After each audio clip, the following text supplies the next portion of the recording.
Assalamualaikum warahmatullahi wabarakatuh. Waalaikumsalam warahmatullahi wabarakatuh. Selamat pagi anak-anak. Pagi. Sebelum kita memulai pembelajaran hari ini, terlebih dahulu kita berdoa agar apa yang kita lakukan bisa bermanfaat untuk kedepannya. Minta tolong Ajeng, silakan dipimpin untuk berdoa. Marilah kita berdoa sesuai agama dan keyakinan masing-masing. Berdoa mulai. Selesai. Terima kasih.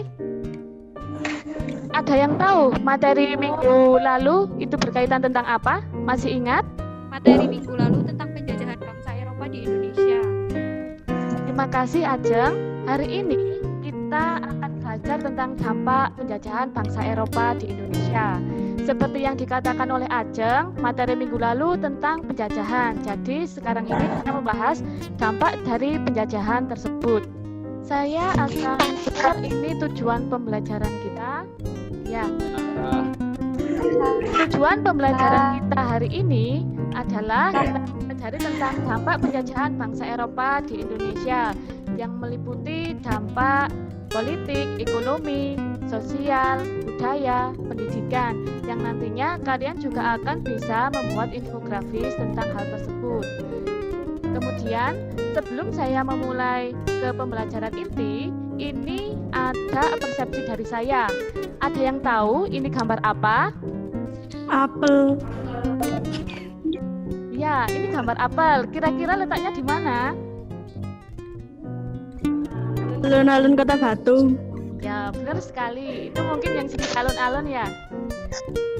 Apel adalah maskot dari Kota Batu. Kita sekolah di sekolah pertanian. Maka dari itu, kita juga harus memiliki pengetahuan tentang bagaimana sih perkembangan apel yang menjadi maskot dari kota kita sendiri. Apel itu sangkut pautnya dengan bangsa Belanda adalah dalam bidang pembudidayaannya. Apel ini dulu dibudidayakan oleh Tuan Pechtel yang sangat hobi sekali memakan apel. Tanpa sadar, biji apel yang dia makan ini dibuang ke pekarangannya. Kemudian biji-biji itu tumbuh subur dan memunculkan ide Tuan Pechtel untuk membudidayakan apel tersebut. Kemudian Tuan Pechtel ini bekerja sama dengan Pak Iskandar, yang mana Pak Iskandar ini nantinya memiliki inovasi-inovasi untuk membudidayakan apel. Dan sampai akhirnya diperolehlah cara pembudidayaan apel ini dengan cara populasi. Itu adalah sekilas persepsi dari saya. Kemudian kita memasuki pada pembelajaran inti, yang mana sebelumnya kalian harus mengerjakan pretest terlebih dahulu, dan kalian sudah mengerjakan pretest tersebut dengan mengerjakan 20 soal yang sudah saya sediakan melalui aplikasi NetQuiz. Selanjutnya kita akan menonton video. Silakan disimak video yang akan saya sajikan berikut ini. Sudah muncul? Sudah. Ya, silakan disimak dan dicatat hal-hal yang menurut kalian penting. Warahmatullahi wabarakatuh. Kali ini kita akan mempelajari materi dampak penjajahan bangsa Eropa di Indonesia. Langsung saja kita ke materi inti. Langsung saja pada bidang yang pertama, yakni bidang politik. Bidang politik secara garis besar memiliki 3 dampak. Yang pertama, masyarakat Indonesia mulai mengenal adanya organisasi-organisasi dalam kepemerintahan.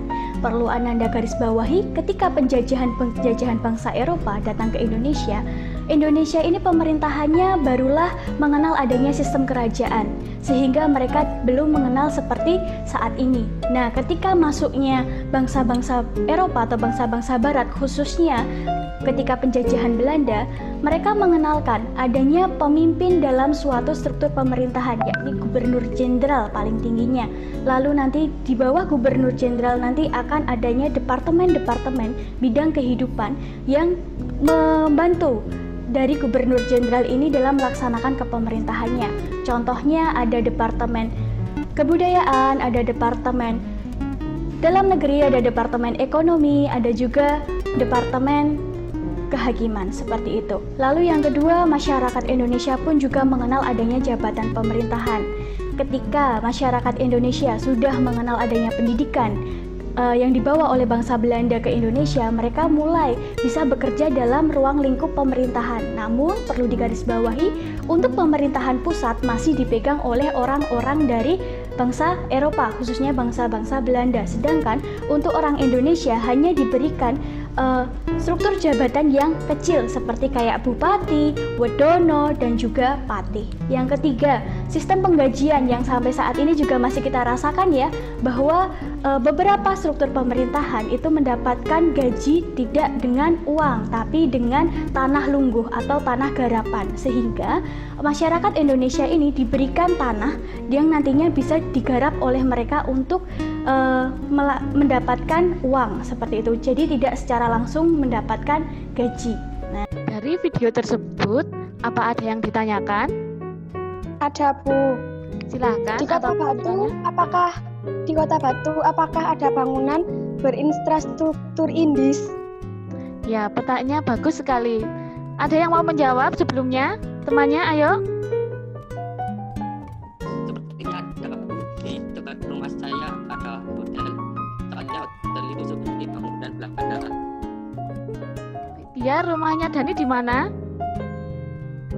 Di Sangra dekatnya hotel Kartika Wijaya. Oh iya, benar sekali Dani. Terima kasih. Tadi yang tanya Cindy. Iya. Cindy, contoh bangunan-bangunan yang berarsitektur indis di Kota Batu itu seperti yang dikatakan Dani tadi. Benar, Hotel Kartika Wijaya.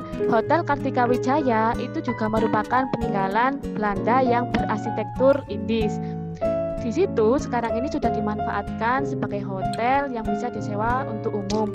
Sebelumnya, hotel tersebut adalah salah satu rumah yang dibangun oleh keluarga Sarkis dari Belanda sana.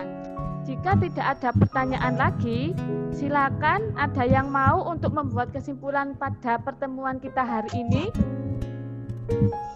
Saya, Bu. Siapa? Saya, Bu. Anggi, silakan. Kesimpulannya apa? Kesimpulannya adalah penjajahan bangsa Eropa telah merubah sistem pemerintahan yang sebelumnya dipimpin raja menjadi dipimpin oleh Ratu Belanda. Ya, tepat sekali. Terima kasih Anggi. Memang dalam bidang politik yang sebelumnya kita dipimpin oleh seorang raja menjadi dipimpin oleh Ratu Belanda, itu merupakan dampak penjajahan bangsa Eropa dalam bidang politik. Kemudian dalam pertemuan kita kali ini, ada yang mau memberikan refleksi? Saya, Bu. Siapa? Lira. Nah, silakan Lira. Pembangunan infrastruktur pada masa penjajahan Belanda masih dapat kita manfaatkan sampai sekarang ini. Misalnya Jalan Anyer Panarukan. Ya, terima kasih Lira. Ya, memang dampak penjajahan bangsa Indonesia dari Eropa sana, ini maksudnya dampak penjajahan bangsa Eropa di Indonesia tidak selamanya bersifat negatif. Namun ada pula sisi positifnya seperti yang diungkapkan oleh Mira. Kita mengetahui Jalan Anyer sampai Panarukan itu sangat membantu kita untuk mengakses ke tempat yang jauh di sana agar menjadi lebih dekat lagi. Itu selain itu juga ada beberapa bangunan-bangunan yang ditinggalkan yang mana kita bisa memanfaatkannya atau menjadi cagar budaya yang memperkaya kebudayaan Indonesia. Itu. Kemudian untuk tugas hari ini jangan lupa setelah pembelajaran mengerjakan podcast dan juga LKPD yang saya berikan di Google Classroom. Kemudian minggu depan kita akan bertemu lagi dengan materi pergerakan nasional. Sebelum kita mengakhiri pembelajaran ini, silahkan kita berdoa terlebih dahulu yang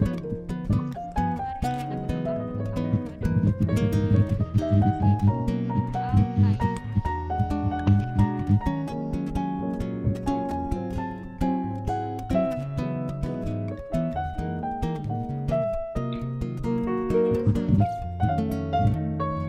Terima kasih. Saya akhiri. Wassalamualaikum warahmatullahi wabarakatuh.